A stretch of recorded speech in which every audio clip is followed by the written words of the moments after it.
Parashat Yitro, vidéo numéro 6. La Torah nous raconte que Yitro, il voit quelque chose d'intéressant. Moshe Rabbeinu était en train d'enseigner la Torah. Et donc Moshe Rabbeinu était là du matin au soir. Et chacun qui avait un problème, qui avait une question, il allait demander à Moshe Rabbeinu qu'est-ce qui va se passer.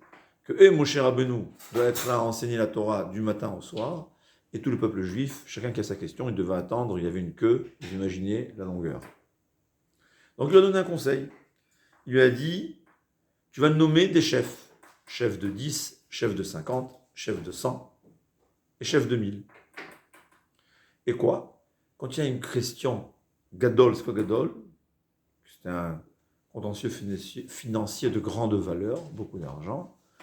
On ira chez les chefs de 1000. Évidemment, il veut dire que si le chef de 1000 ne saura pas, il faudra aller chez Moshe Rabbeinu. Et si c'est une petite somme d'argent, on ira chez le chef de 10. Mais Moshe Rabbeinu lui a dit non. Il a pris le conseil, mais d'une autre façon. Ce qui est facile, on va demander au chef de 10. Et ce qui est difficile, ils viendront chez le chef de 1000 ou à Moshe Rabbeinu au cas où personne ne sait, comme on voit dans l'histoire de Tzélophrad. Les filles de Tzélophrad, elles ont dû arriver jusqu'à Moshe Rabbeinu puisque personne ne connaissait la réponse. Alors, on a tendance à comprendre qu'il s'agissait de contentieux financiers d'argent, mais ce n'est pas seulement d'argent. Il faut comprendre que le peuple juif venait de découvrir la Torah. On vient d'apprendre la Torah. Évidemment, on avait beaucoup de questions de halakha. On venait tous demander à chacun. La question se pose, et c'est la question.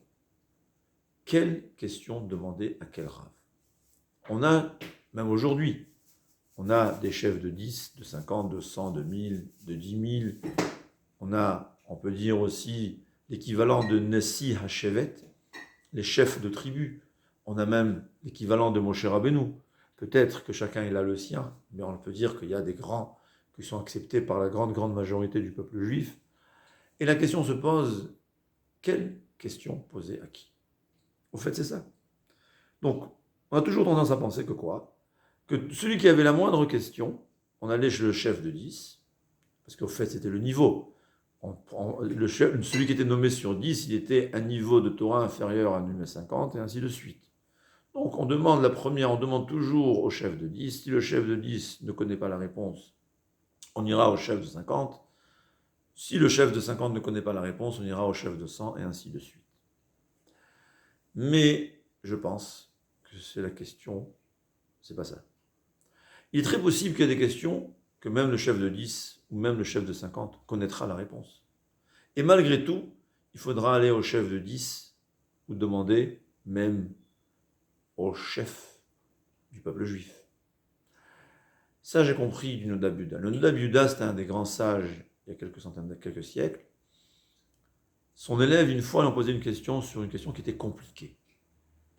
Il a donné sa réponse, il a fait une erreur. Le Nodab Yuda lui a dit, tu dois savoir, les questions compliquées, les questions difficiles, il faut demander au Gdolé Hador, au chef, au dirigeant du peuple juif. C'est-à-dire, il y a des questions qui sont simples. Des questions, par exemple, de cacheroute, que tous les livres, on en a déjà parlé. Enfin, on peut dire que presque chaque question de cacheroute, elle a été déjà expliquée dans des dizaines de livres. Souvent des questions fréquentes, c'est quelque chose, on va dire, simple. Il y a des questions qui sont déjà un peu plus compliquées. Des questions qu'on ne trouvera pas vraiment dans tous les livres. C'est-à-dire la complication, la difficulté d'une question. On peut la comprendre, évidemment. C'est quelque chose qu'il faut être peut-être un Talmid Chacham pour savoir si c'est vraiment difficile ou pas. Mais il y a beaucoup de questions, on va dire, qui ne sont pas inscrites dans tous les livres. C'est rare les livres qui en ont parlé. C'est des sujets qui n'ont pas été étudiés en long et en large. Parce qu'il faut comprendre une chose que dans la Torah, plus on étudie quelque chose dans le peuple juif, plus le peuple juif sera facile au Talmidei Chachamim de comprendre les choses. Une question qui est compliquée, c'est une question qui n'a pas été étudiée en grand. C'est des questions, on va dire aussi, qui vont concerner des problèmes très graves. Parce que manger, kasher ou pas, c'est évidemment que c'est important. Mais est-ce qu'un enfant, il est mamzer, chas v'shalom, ou pas, qu'une femme elle a le droit de se marier ou pas? c'est une question qu'on peut comprendre que l'impact, il est très grand, il est énorme. C'est un problème de mamzerout, d'enfant bâtard ou pas. C'est pas n'importe quel rave qui pourra répondre.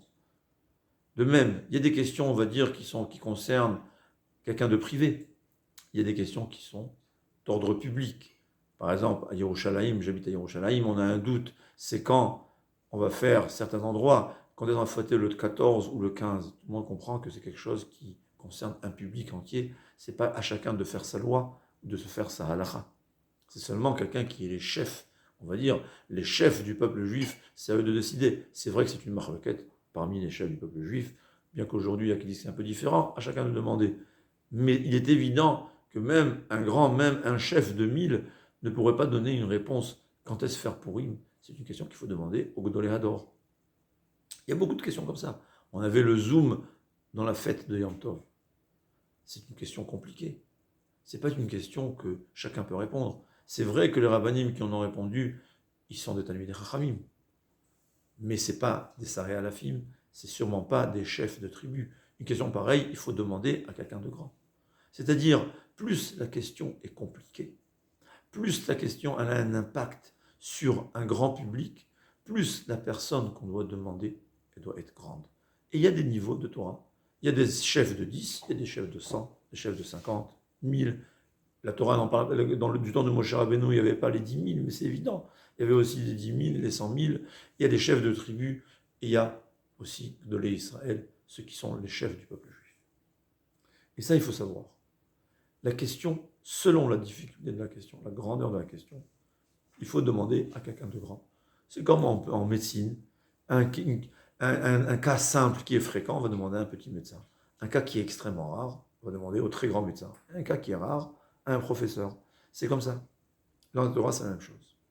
C'est pas à chacun de se prononcer. D'ailleurs, il faut savoir une fois de plus qu'on a besoin toujours de siyata d'Ishmaïa, une aide du ciel pour pouvoir trancher correctement. Et quand on n'est pas apte à répondre, c'est pas évident qu'on aura l'aide du ciel pour répondre, pour donner la bonne réponse. Il y avait une fois, quelqu'un a demandé à un des Gdolé Israël, je ne me souviens pas le nom, on lui a demandé une question, et il n'arrivait pas à trancher. Il leur a dit, dites-moi, cette question, c'est une question en théorie ou en pratique? Ils lui ont dit, c'était une question en théorie. Il dit, maintenant je comprends. Je comprends pourquoi je n'arrivais pas à trancher, je n'arrive pas à comprendre c'est quoi la solution. Parce que quand ce n'est pas une question en pratique, on n'a pas l'aide du ciel nécessaire pour pouvoir comprendre et trancher. Et c'est la même chose, une question qui est compliquée, quelqu'un qui n'est pas du niveau, il n'aura pas la siyada d'Ishmaïa, sans parler du fait que c'est possible qu'il n'a même pas suffisamment de connaissances, bien que c'est vrai qu'en cas où il n'y a personne qui va répondre, même n'importe qui devrait pouvoir trancher. Il y a des règles qui gèrent quoi faire dans le cas où on ne sait pas. Mais quand il y a des gdolim qui savent, ou qui savent mieux, il faut avoir cette modestie de connaître sa place et demander à quelqu'un de plus grand et à celui qui pose la question aussi de savoir. Ce n'est pas toutes les questions qu'on pose à n'importe qui. Kolto.